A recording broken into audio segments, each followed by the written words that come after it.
이거는 아주 드물게 나오지만 나오면은 좀 센 그런 개념이고, 무조건 나온다고 하면, 운동량이 무조건 나온다고 하면은 이 영역입니다. 뭐예요? 충돌. 두 물체가 가다가 꽝 충돌을 하게 되면, 보세요? 네. 두 물체의 운동이 변하겠죠. 뭐 오른쪽 할 수도 있고 왼쪽 할 수도 있을 겁니다만, 충돌을 하게 되면은 서로가 서로한테 힘을 주기 때문에 여기서 서로가 힘이 발생을 합니다. 서로가 힘을 준다는 거죠. 그 말은 외력이 있는 상태가 되기 때문에 여기서 어떤 운동이 일정한 유지가 안 돼요. 그래서 앞에까지 중력장 운동이나 어떤 운동 뭐 이 정도 수준에서는 여기까지만 우리가 계산을 했는데, 충돌하는 이 상태를 넘어갈 수 있는 케이스는 딱 하나밖에 없습니다. 뭐예요? 네. 충돌 전, 충돌 이후 하더라도 힘이 내력으로 작용하게 걔를 이렇게 묶어요. 그러면은 둘 사이에만 주고받기 때문에 요 하나하나는 운동량이 보존이 안 되지만, 둘 다 묶어버리면은 외력이 없는 상태가 되니까 처음과 끝, 충돌 전, 충돌 후에서 운동량이 보존되게 됩니다. 그래서 이 충돌 상황에서는 기본적으로 운동량 보존 가지고 충돌 이후를 예측할 수 있게 한다. 그래서 충돌 나오면 거의 운동량 문제라 보셔도 상관이 없습니다. 그리고 간혹 가다가, 충돌에서도 간혹 가다가 에너지 보존도 될 때가 있어요. 근데 아주 특수한 케이스로 좀 이따가 충돌하는 종류에 해당하는 반발 계수가 1인 케이스, 혹은 에너지가 보존된다고 하는 특수한 충돌에서만 이게 하나 더 적용이 되는 거지요. 그래서 이거는 무조건 되는 거고, 이거는 간혹 되는 거니까 이게 더 우세하고 이게 그 다음이라는 겁니다. 그래서 운동량은 운동을 새롭게 정의한 거다. 이 정의를 얘기하는 거하고 문제풀이가 다른 이유가 이런 거예요. 이걸 문제를 푸는데 저런 정의 왜 할까를 보니까, 해놓으니까 힘이란 새로운 정의가 나왔고, 그 다음에 해보고 나니까 결과적으로 보존되는 양이더라라는 특징을 얘기해 주려고 하는 겁니다.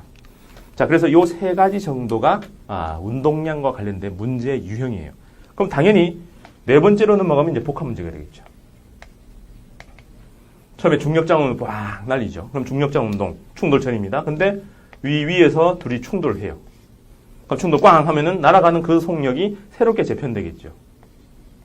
그럼 그 다음 다시 중력장 운동입니다. 그래서 SVA, T, 이 흐름으로 가다가 충돌 문제를 한번 바뀌고, 다시 또 다른 SVA, T 문제로 바뀐다. 그래서 그냥 일반 운동, 충돌, 일반 운동, 이렇게 해서 세 가지를 복합적으로 내는 문제가 보통 어려운 문제에서 나옵니다. 쉽게 나오면 요거, 그냥 또 특이하게 낸다면 이거, 보통은 운동량은 이런 문제. 좀 어렵게 낸다면은 그거하고 앞에서 배웠던 중력장 운동 이런 걸 합쳐서 복합 문제로 간다는 거죠. 되겠습니까? 자, 이렇게 돼 있는 상태가 운동량입니다. 그래서 개념이 특이한 게 아니라 그것들이 문제에서 다른 문제들하고 다 연결돼서 나오기 때문에 어려운 겁니다. 하나하나는 굉장히 쉬워요. 그죠? 자, 그럼 예제를 보면서 그 문제 유형들을 한번 살펴보겠습니다. 32번 갑니다. 바로 갈게요. 예제 32번. 자, 이거는 첫 번째 얘기, 보존량에 대한 얘기를 하려고 문제 내놓은 겁니다. 처음, 항상 할 때는 충돌 상황을 염두에 둬야 돼요.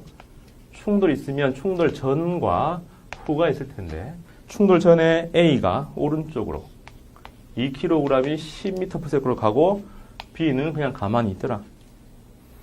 그 다음에 충돌하고 났더만 이 A가 위쪽으로 2kg짜리가 위쪽으로 V1, 그 다음에 5kg짜리가 아래쪽으로 왼쪽 밑으로 V2로 움직이더라. 그죠? 근데 이때 아무렇게나 가는 게 아니라 요 사이의 관계가 세타1, 세타2로 돼 있는데 요 값을 준 거죠.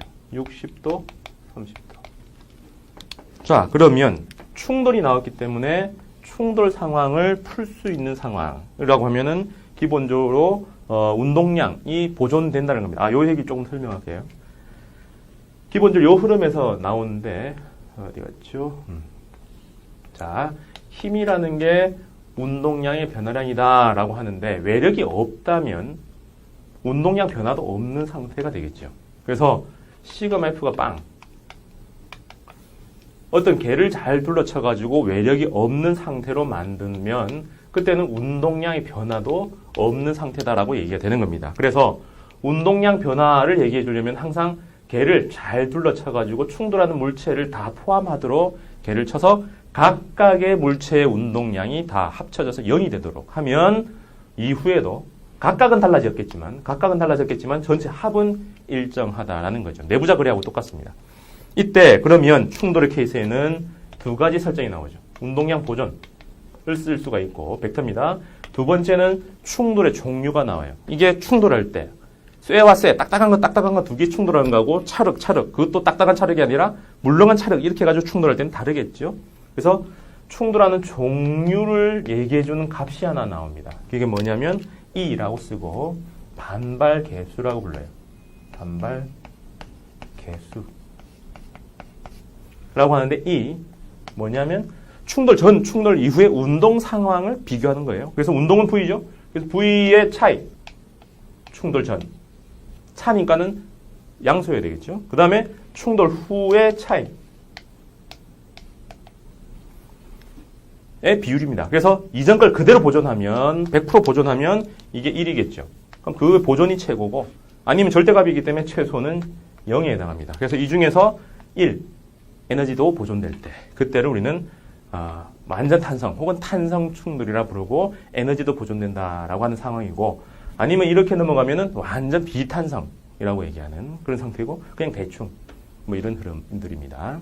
그래서 요 절대값을 벗겨버리면은 1, 2, 1, 2. 당연히 처음에는 1이 빨랐다면 나중에 2가 빠르겠죠. 그래서 같은 거에서 같은 거 이렇게 순서대로 해놓으면 한 번은 플러스면 한 번은 마이너스가 되니까 요 절대값을 풀면 V1 빼기 V2 분의 V2 빼기 V1으로 돼야 될 거예요. 양수가 되려면. 그래서 이런 수학적인 겁니다. 네. 흐름이 나오죠. 자, 그래서 이 문제는 충돌의 상황이 되어 있고 충돌의 종류에 대한 얘기는 반발 개수를 줬다면 그걸 풀 수 있는데 그런 거 안 주고 그냥 디테일을 다 줬기 때문에 얘들은 그냥 운동량 A, B니까 둘이 합쳐서 전 총합이 운동량 총합 후로 같다라고 하면 됩니다. 그때는 이게 방향성이기 때문에 X, Y 2차원에서 움직이니까 X는 X끼리, Y는 Y끼리 같다라고 해주면 돼요. 앞에서 벡터를 합성하고 뭐 이렇게 힘을 합성하고 할 때 X, Y 따로따로 해본 것처럼 나눠주면 됩니다. 여기서는 2가 10으로 움직이고 5가 0으로 움직인 상태에서 여기는요 2가 V1에 코사인 60으로 움직이고 5가 V2에 코사인 30으로 움직인 거와 합한 게 같다. X방향의 총 운동량은 서로 일정하다. 그 다음에 Y방향은 2도 안 움직이고 5도 안 움직이는 상태니까 0은 2의 V1의 사인 60과 반대죠. 이걸 플러스 했으면 이걸 마이너스 해야 됩니다. 그래서 5의 V2의 사인 30과 같다. 몇 차식입니까? 승이 없으니까 1차식. 근데 모르는 거 몇 개? V1, V2, V1, V2니까 2원 1차 연립방식 중2 때 배웁니다. 그냥 하면 되죠. 근데 이런 경우는 화살표 하나, 둘, 셋 정도밖에 없으니까 그림으로 그리는 게 더 편하다고 했어요. 그래서 이렇게 하지 말고 처음에 운동량 바로 씁니다. 얼마? 20. 그 다음에 얘들의 운동량 이쪽 방향으로 2V1. 여기가 얼마? 60도. 그럼 얘하고 합치라 했으니까 처음과 끝 이렇게 연결해주면 되죠. 그래서 5V2라고 하면 여기가 30도가 될 거예요.